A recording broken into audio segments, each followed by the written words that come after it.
You know what time it is. It's 10 Hidden Secrets time. Cyberpunk is full of secrets. Some dirty, some funny, and some that don't really make sense but still exist anyways. I'm going to go ahead and keep this intro short because we have some interesting hidden secrets this time around. And besides, after 9 total hidden secrets videos, I don't really know how to make an original intro at this point. This video will contain spoilers. I shouldn't have to say it, since the title implies that spoilers are inevitable, but people still complain about spoilers. So here's your warning. But anyways, let's go ahead and get into 10 hidden secrets in Cyberpunk 2077 that you may have missed, and make sure to stay until the end for a bonus secret. As part of the 2.1 update, CD Projekt Red thought it was a good idea to add new cats to Night City, and they weren't really specific with the details in the patch notes. All I know is that there are at least 5 of them, including one in Pacifica that I cannot find no matter how hard I look. However, I did find one cat in City Center. There is a greenhouse tranquility spot that's actually pretty relaxing. Upstairs, there is a bench with a cat where you can relax, and this cat will sleep on your lap. I actually really like this feature.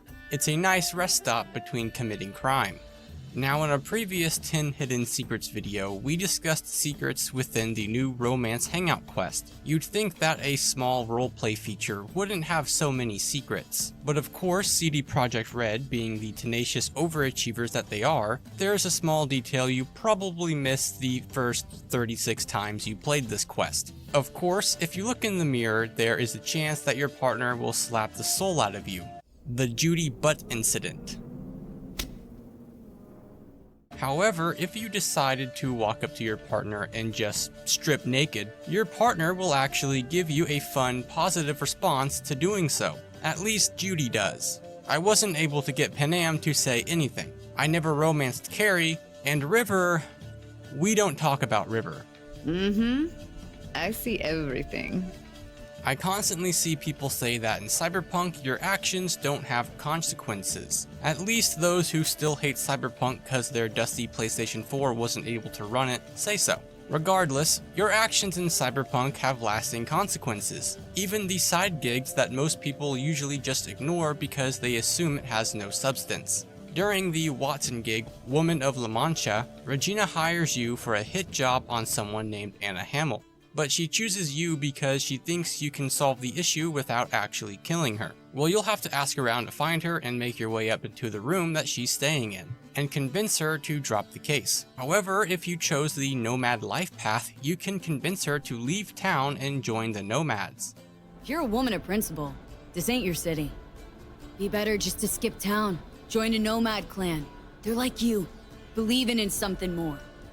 They wouldn't accept me. They will. As a nomad myself, I know they need people like you. And if you successfully do so, you can find her at the Aldecaldo camp. If you don't convince her to leave town or didn't choose the Nomad life path, she will be killed in a shootout and you will learn about it from Stanley on the radio. So your actions really do have consequences. Good to see you, Anna. V?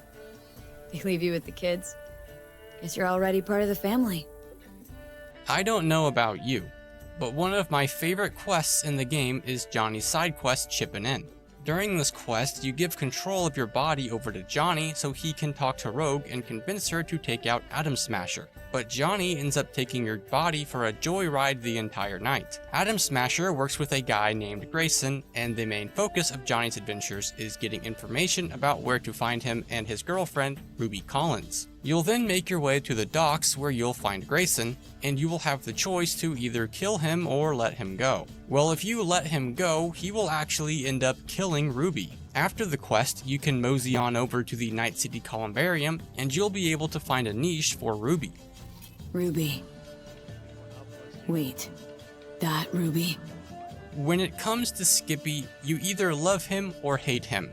There is no in between, and you can find him here in the alley. He's a talking gun, so some people straight up despise the little guy. But the details of Skippy aren't very important. Just note that he will often talk when you enter combat, kill someone, or even when you reload. On the topic of talking items that you can obtain, if you complete Delamain's Epistrophe quest, where you track down his rogue vehicles and reset them, there will be another quest where Delamain quite literally loses his mind. You can either reset him or destroy him. Either way, you'll get a talking car as a reward. But he doesn't talk nearly as much as Skippy. So what happens if the talking gun and the talking car meet? The 2.0 update added vehicle combat. So what happens if you use Skippy while driving the Delamain car? Well, they actually end up talking to each other, which is something I wasn't expecting them to implement. Unfortunately, I wasn't able to get RNG on my side to show this off since it is extremely random, but there's a chance you'll hear those voice lines upon entering the vehicle as well.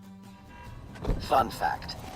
Men account for 56% of road rage victims. Impressive weaponry. Why, thank you.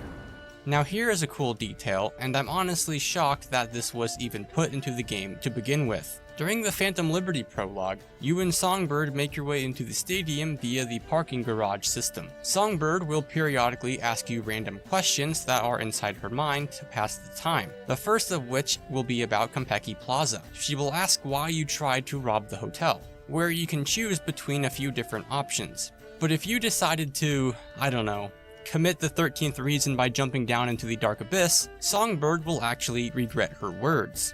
Apologize upfront for the query, but I gotta ask. Konpeki Plaza heist. Why? Okay. Too soon, I guess. I've talked about Elizabeth Wissenfirth a lot already, so I'm just going to skip a lot of the nitty-gritty. But she has a side quest where she wants your help investigating her boyfriend who she thinks is cheating. Long story short, he just wants to put her on an engram like Johnny Silverhand to alter her personality to make her less insufferable. So I guess he was already thinking about marriage. If you tell Lizzy Wizzy the truth, you'll never hear from her again. But if you do tell her the truth and send her the footage, she will actually kill her boyfriend and ask for your help disposing of the body. If you help her, she will recognize you at the Black Sapphire during the Phantom Liberty DLC and give you her headset as a gift. But if you actually tell her no and don't help her dispose of the body, then approaching her at the Black Sapphire, she will actually refuse to talk to you. Oh, it's you. Some nerve you have just chatting me up. After leaving me high and dry with a rotting corpse. Is there a problem, Lizzy? Not at all, Avi. This nobody was leaving. Whatever. There is a new apartment that you can unlock during Phantom Liberty's main story, and it's the only apartment in Cyberpunk that you can't invite your romance partners over to. You get a bathroom along with a place to sleep, but you can also head over to the balcony and just hang out with Johnny. If you start smoking, Johnny will smoke along with you. Sometimes he will even sit on the ledge of the balcony and just chill. I really like that you can just hang out with Johnny. I really wish that we could do this in more places, but this is the closest that you're going to get to a Johnny Silverhand romance.